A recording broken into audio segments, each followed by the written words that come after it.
Online class द्वितीय श्रेणी भाई भौणी मान को स्वागत और अभिनंदन। अच्छा, आम चारिपाखे विभिन्न प्रकार प्राणी अच्छा। प्राणी माने बंचापे कौन कौन आवश्यक करती? खाद्य, जल, वायु और बासस्थान आवश्यक करती। तुम प्राणी सब देखी ना, विभिन्न प्रकार प्राणी अच्छा। स्तन्यपायी प्राणी, सरीसृप प्राणी, उभयचर प्राणी, जलचर प्राणी, एमती विभिन्न प्रकार प्राणी अच्छा।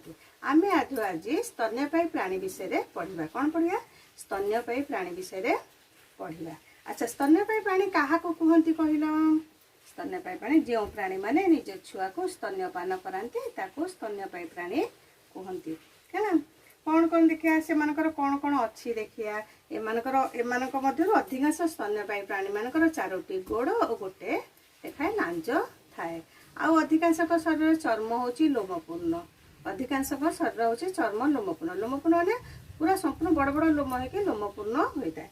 आ सेमती केतेकंक मुंडरे 2टी लेखाएं सिंह थाए। केतेकंक मुंडरे 2टी लेखाएं सिंह थाए। आ एमाने कौन करती ना निज छुआ को स्तन्यपान कराती है ना। तेणु प्राणी मैंने कौन कौन करती एमान